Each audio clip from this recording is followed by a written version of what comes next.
अर्की गोपिनी भन्छन् अरे अरे अरे जब समुद्र मन्थन भयो समुद्र मन्थनमा पहिले के भयो भन्दा यी देवता गए दैत्यसँग बलिसँग गएर लु हामी समुद्र मन्थन गरौँ भनेर भने मिले समुद्र मन्थन गर्ने बेला समुद्र मन्थन गरे समुद्र मन्थनमा जब अमृत निस्क्यो अमृत निस्केपछि के गरे त भन्दा हृदय प्रभु पहिनी भएर आउनुभयो ताता थैया गरेर यति स्वरूप यति सुन्दरी भएर अरू कोही थोडी न थियो यति सुन्दरी भएर आउनुभयो र अमृत हातमा पार्नुभयो देवतालाई अमृत पान गराउनु भयो दैत्यलाई मदिरा पान गराउनु भयो दैत्यलाई पनि त पिलाउनु पर्यो सँगै मिलेर अमृत मन्थन गरेका थिए भनेपछि यी भन्दा छलिया छल गर्नेवाला को हुन सक्छ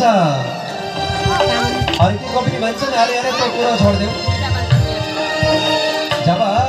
समुद्र मन्थन भइसकेपछि के भयो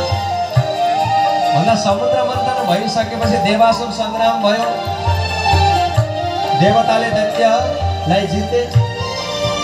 अनन्तरमा दैत्यले विशाल यज्ञको आयोजना गरे त्यस यज्ञमा अब यिनै टुकुर टुकुर टुकुर टुकुर बामन भएर आहा अदितिको गर्भदेखि जन्म लिएर देवताको कार्यलाई साध्नका लागि बनाउनका लागि साना भएर गए गोपिनीले सम्झाउँदैछन् आज भवनालाई भने चाहिँ गर्दैछन् सम्पूर्ण ज्ञान उद्धवलाई दिँदैछन् हामीलाई तिमीले सम्झाउन आएका हामी बुहारी छौँ हामी केही जान्दैनौँ भनेर कृष्ण कौन हामीलाई थाहा छैन हामीले सम्झाउन आएका होइन त भनेर भन्दैछन्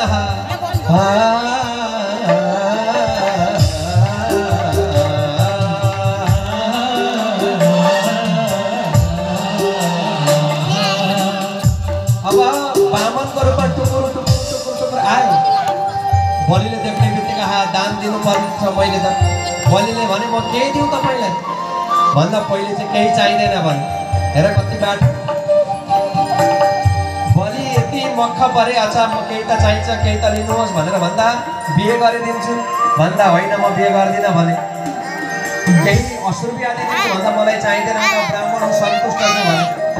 अझ के चाहिन्छ माग्नुहोस् भन्दा केही पाउ जमिन दिनु भने माग्ने बेलामा साना थिए टुकुर टुकुर लिने बेलामा त यति ठुलो शरीर बनाए बा